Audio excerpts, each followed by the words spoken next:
Well, hello, everybody. It is Friday morning, and that means it is your movie review in a few. We do this in two parts. The first part, non spoilers. Then we put the movie graphic back up you just saw for a few seconds, and then we get into spoilers. So that is your cue to leave if you don't want spoilers. This week's movie was Five Nights at Freddy's. Didn't know it was based on a video game. This is rare for us. And what I mean is, I don't know if Dennis realized this. Last week, we did a movie called 57 Seconds, starring the same actor that's in this movie. Two movies, 2 weeks, same actor. Josh Hutcherson from Hunger Games was in this one. And right out of the gate, I'll give you this. I guess nobody cared about 57 Seconds because I wasn't even fond of his acting in that. It's like they all phoned it in. But this movie, his acting was what I would say is, what you would expect. Not saying that's bad or good, just saying like I didn't walk out of it going, did what? Like last week, from a performance wise, not that great. This week, performance wise, great. So Josh plays a troubled security guard, and he gets this new job working at Freddy Fazbear's pizzeria. And during his first night in the job, he kind of realizes, well, this isn't going to be the boring cakewalk that I thought it was going to be.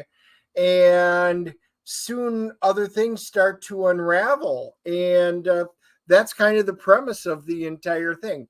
Now, just so you preface it, like Andy did, I have never played the video games. So I am walking into this strictly with the knowledge, is this going to be a fun movie? And I don't know any of the Easter eggs. I wouldn't know any of that stuff. So to me, is this going to be a good movie for us normies? So, for the non-spoiler part, we don't like to touch on anything that wasn't seen in the trailer.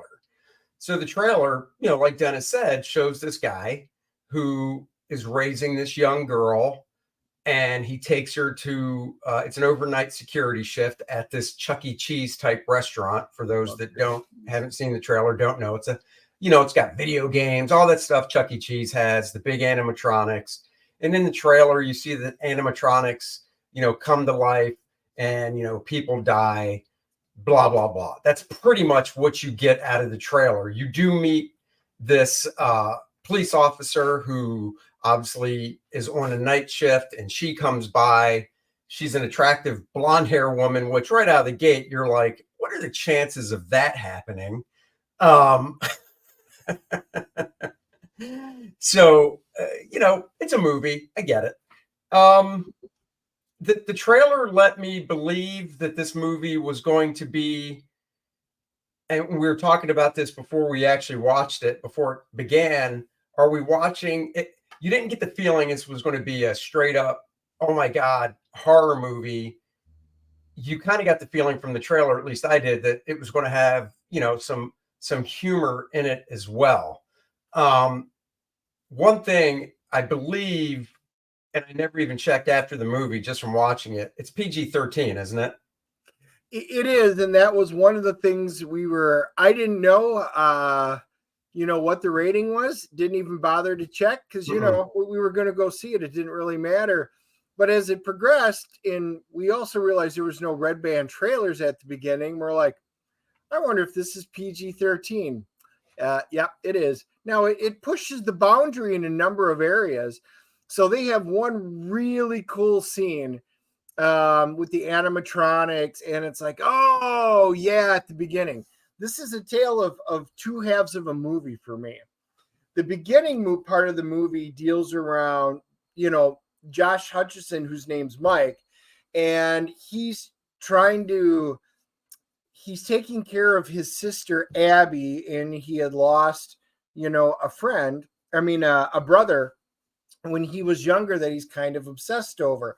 So it starts dealing on the family, the nucleus of what's left of his family is he's doing everything he can to keep custody of her, as his Aunt Jane, played by Mary Stuart Masterson. I haven't seen her in a while. God, dude, her name came up on screen and I was like, wow. Haven't seen her in not a while, dude. In my mind, at least, we see a lot of movies. Haven't seen her in forever. I Right. mean, I mean, it's she was almost big like, in the 90s. I mean, just yeah, huge in the 90s. But yeah, yeah, no, she's got great movies. So she kind of plays the mean Aunt Jane who's trying to wrestle custody. And, there's this girl, Max, and she's there kind of helping out. And like you said, and then Elizabeth Lale plays Vanessa, and she's, I liked her in the yeah. She movie. was fine. And I enjoyed pretty much all the characters that were in it. Even, we get the cameo of Matthew Lillard. He plays the guy who's helping him get the temp job and stuff like Yeah, that. We will address that in the spoiler section, though. But all in all, I enjoyed the acting, and then as things start spiraling, things start happening within Freddy's Pizzeria, and you realize there's a whole lot more to this than what we were led to believe in the trailer. yeah. And you realize pretty early on too that uh the police officer Vanessa, there's more going on with her, and it doesn't take a rocket scientist to figure that out. Even when she first appears, first shows up at the pizzeria when he's working his first shift, you just know there's something going on, and it is all revealed. I mean, that's really as much as we can say Yeah, without any other than spoilers. practical effects were great. That is one thing. Yeah, I think it was Jim Henson's Muppet. I think they were the ones that did all the sure. animatronics. It was great. The practical effects for a PG-13 movie, and I get why they did it PG-13 because the audience was a lot younger than we were, and we kind of knew that, and I knew we weren't going to pick up stuff because we were sitting there and something would happen in the movie, and the girl sitting next to us and the one sitting behind us, they were all like, "Ah," and I was like, "Oh, that means something from the game." We didn't know, but anyway, like I said, practical effects were good. The acting was fine. The script was up and down. It was Yeah, that's the an that's the all biggest right problem. movie. And the first half I thought was great setup. The second half, it kind of went off the rails for me. So I think we'll give it the grade, and then we really need to hop into spoilers. All right, well, you go first this time. I am giving this one a 6.0. I thought it was fine, and I wouldn't pay full price at the theater for it. But again, I'm not the target audience because I'm not the big gamer. But with that being said, it was fine. I would do it as a matinee. But yeah, that's it. Yeah, I got to be honest. Just from the way you were talking, I thought we were going to be farther apart. I'm actually giving it a 5.5. I don't recommend going and paying for it at all, even a matinee. I would just wait for it for TV streaming. You don't need the big screen for it. And once again, who doesn't have a TV these days that's at least 32 inches or bigger? And that's fine for this movie. Uh, yeah, I would save it. I wouldn't, if you're going to go out to the theater, which a lot of people save for, I guess more special movies or occasions, go see something else. This is fine for background if you're doing something. I mean, if you're a fan of the game, I guess I've never played it, never seen it. Uh, it just had too many ups and downs, and there were plot holes, which we'll talk about in the spoiler side of things. It did just come out this week, so is IMDb and Rotten Tomatoes up to snuff with anything yet? Uh, yeah, give me 1 second. Rotten Tomatoes, the critics hate it. They are giving it a 27%. No audience score. Once again, because it is not Taylor Swift, they have decided not to release the audience Well, I score. don't, I will say this when it comes to no audience score on movies that literally just opened the night before. That doesn't surprise me because audience score for that stuff also comes down to if they actually have audiences with pre-screeners and stuff, and you don't Yeah, know. but what I'm saying is, but and then once again, don't have time for it. But Taylor Swift hadn't even show hadn't even done, and they had audience scores. No, but you didn't. But see, you didn't hear what I said. A lot of movies, and I'm sure Taylor Swift's fell into this category, will have the Monday and Tuesday night screeners where theaters give out free because that before. Okay. I mean, we're talking like a decade ago. I went to a lot of those in town because I knew people that got the passes for the pre-screeners Monday and Tuesday. And when you walked out of those movies, you had the people there at the clipboard asking questions and stuff. No, I understand that. So I'm just saying that IMDb rating is 5.9, and that's it. Yeah. So anyhow, there you go. 5.5, a 6.0. We're right in track. It's a middle of the road movie. And now it's time for spoilers. If you don't want to hear them, thank you for joining. Like, subscribe, share, hit the notification bell. And now we're going to talk spoilers. Oh my God.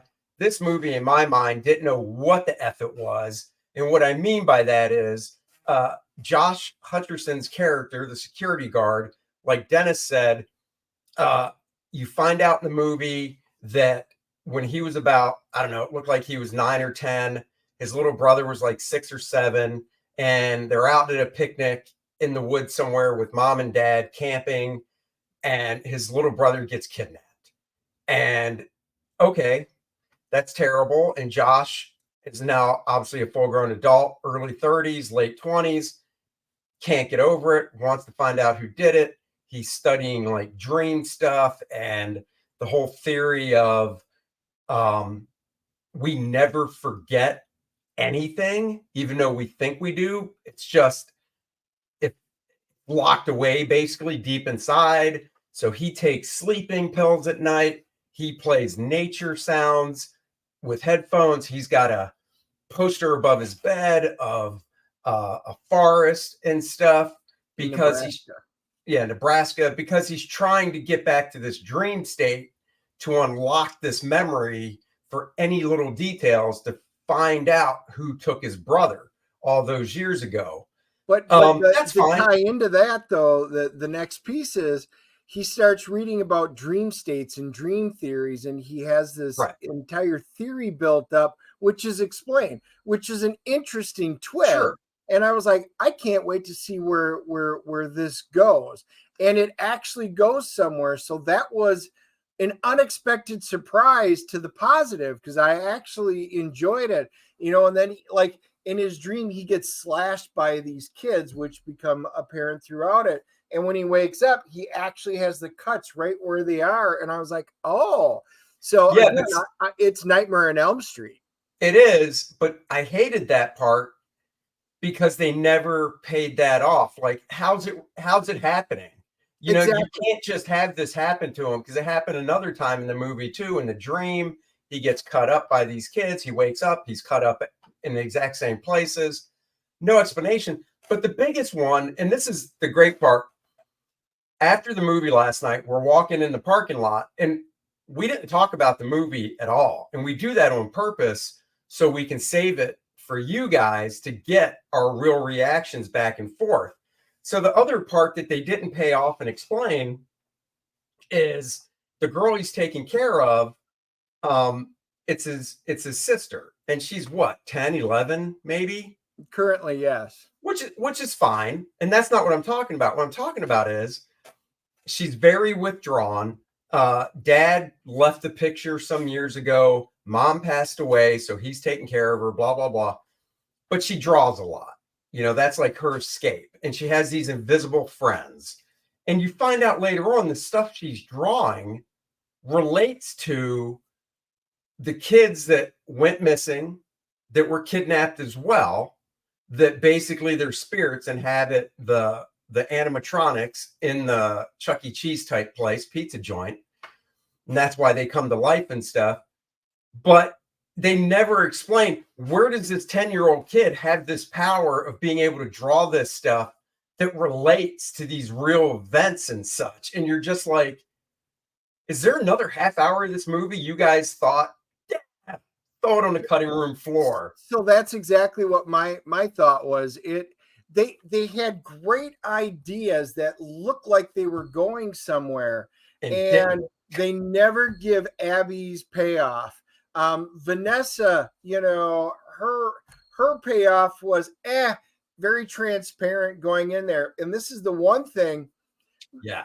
Andy and I have talked about it before, and the only comment we made after the movie, and it was the same comment. Matthew Lillard, I love him as an actor. It was great to see him in a villainous role, but they had him set up as the temp guy. We'll call him Dave because, his name's Steve, but like the movie Dave, who's there to help get guys jobs. And he's the one he runs a temp night job. And you're like, once again, you do not hire really good name actors for a little bit part without having them eventually turn out to be the villain or the main antagonist. And it good. As soon as we saw him, I'm like, oh my, because I didn't recognize him at first. I looked at him, I'm like, he looks familiar, but he's got these big glasses on and stuff in his eyes. And then all of a sudden I heard his voice. I'm like, oh, Shaggy. I immediately went Shaggy. And then I'm like, well, there's the villain, because they wouldn't have him just do that. And you know what would have been a better twist? And I get it. Everybody in that theater, except for maybe, and it was a small theater, but it was pretty full. So there's like 40 of us in there. And most of the people were, late teens, early 20s, 30s, and they might not know who he is. Okay. And maybe that's what the production company was thinking going in when because once again, it's PG-13. I thought that was a mistake. My God, they didn't even drop the one F-bomb you're allowed to drop in a PG-13 movie. And it wasn't there. Kind of sad. I expected more, even for PG-13 killing. The only killing in this movie was these 3 people that were basically hired by the evil aunt to go into the Chuck E. Cheese type place and just ransack it when Josh wasn't there. So basically it would look like, oh my God, this guy can't even do this for a job. He gets fired. He's not capable of taking care of his sister. The aunt gets the kid. And what happens? These 3 go in to ransack the place. The evil animatronics that are, controlled by the souls of these kids kill the 3 people. You don't really see anything because it's a PG-13 movie. And you're like, okay. And then, the night that Josh takes his sister there because he can't get a babysitter, he falls asleep, of course. She wakes up, she hears noises. And because she sees these ghosts of the kids, her invisible friends, she makes friends with the animatronics. Josh makes friends with the animatronics. Vanessa, the cop, because she knows basically what's going on, is friends with the animatronics. And they build a big freaking sheep fort in the middle of the play area, dining area in the restaurant, but they have to make it huge with the tables and stuff so the animatronics can all fit underneath it. And you're just like, what the hell is going on with this movie? And but see, that's stupid. The point where Andy and I know we were both going, WTF. Like, seriously, dude, I didn't say it out loud, but I got to be honest, I was bored and I could have left. However, like, if you would have tapped me halfway through and said, you want to get out of here and just grab something to eat, I would have been like, yeah, I'm good. Because this is where the movie took, for me, a turn downward. That is, like I said, the beginning half I thought was really interesting, had some good build up. And then to me, it just took a shit. It just did, the whole thing. However, I always pay attention to the reaction of the crowd. And those parts that we're complaining about because we've never played the game, there were giggles, hoots, and hollers. There were stuff from the younger kids in there. So I'm like, it all means something. And those of you that have seen and played the game probably understand and go, oh my God, no, that was great because yada, yada, yada. Just like we would do in Marvel movies. But for those of us that have not played the games, it literally went right over our head. I don't know, man. I think you're reading into that too much with the audience that was making some noises and stuff. getting the little in jokes. I could be wrong because I I don't know think you're anything wrong. about the game. But the twist that would have been better with Matthew Lillard um, is, are we going to spoil what he was? I guess we Uh, will. It's a spoiler section. I don't care. yeah. He's the kid. He's the guy that kidnapped all these kids. They never found the kids' bodies because he literally killed these kids and hid their bodies inside these animatronics. And so, wow, I guess there's no stench coming from the rotting corpses inside these animatronics. So that's weird. Uh, he is the big bunny guy that kidnaps the kids. So he's dressed up in one of the bunny costumes or whatever. And because the whole deal with these animatronics are they're meant to be used by humans, but there's animatronics inside because they're so big to do the expressions of the eyes and stuff. But a person gets inside of it. So Lillard's inside this big bunny one. He's the father of the cop, Vanessa. And, the little girl does this drawing of, at the end of the movie, Hutcherson, Josh, the star of the movie, is like, show him what he really did. So she scribbles out this drawing of the bunny holding a knife that's bloody with crayons, of course, and the dead kids. And the animatronics see it and they're like, you're the one that killed us? And they all turn on Matthew Lillard in the bunny suit. Now, I think it would have been better if there was another character that they introduced somehow and you find out that that character was the killer and the kidnapper, and Lillard comes across at the end as well to help fight with his daughter Vanessa. And he suggested Josh for this job on purpose for knowing, that his brother was kidnapped by this person, blah, blah, blah. I don't know. It would have been more of a mystery and stuff. But yeah. The only thing with Matthew Lillard is, he's the big bad. So let's get the big bad. We had him literally for like the last scene. And I was like, right. If you're going to make the payoff, then make the payoff. And what little he was on the screen, he was great as the villain. I loved him. He's pulling the knife. His hat comes off. His evil looking face, his expressions. He is a good bad guy. He just is. He's a great antagonist. And yet he was barely on the screen. They needed at least another 10, 15 minutes dealing with his character to really make it pay off. I think it was just another wasted opportunity in what could have been a really decent movie. There was enough stuff built up, but they just fell short. And I'm just thinking there's a lot on the editing room floor that could have added to this. Yeah. So there you go. That's our review, the spoiler side of things for Five Nights at Freddy's. Like I said, 5.5 is a grade. Save it for TV. And, if you're a fan of the game, I guess check it out. But leave your comments down below. Those of you who did play the game, tell us what your thoughts are. Are we right or wrong? What did you think? Because, we can only give you our opinions based on our knowledge of the movie itself. That's right. And guys, if you missed it yesterday, we did a quick stream. I got the printer proofs in for the Core Draft Artist Edition, black, white, and raw. And we did a stream. You can go back and check it out where I showed those and held them up. I let Dennis take them home last night to look at.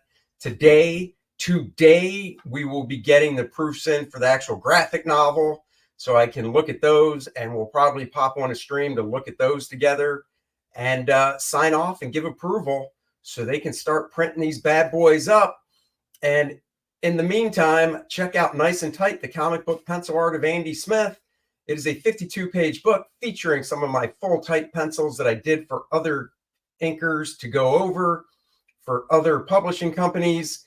52 pages, some of the best, coolest pages I've done from different books featuring Batman, Superman, Red Sonja, just a variety of stuff, some Marvel stuff in there. Sign up below so you're notified. And if you back it, when you sign up, you'll get a free limited edition trading card. So definitely remember to do that. And that's about it for us today. I keep saying gotta get an outro for us since we don't have trailers or anything to show. But until next week, Tuesday, sometime on Tuesday, late morning, early afternoon, special Halloween episode. Who are we going to be dressed up as? Tune in to find out. And then, of course, Wednesday, 3 p.m., regular show with a guest. And everybody have a great weekend, right? Yeah.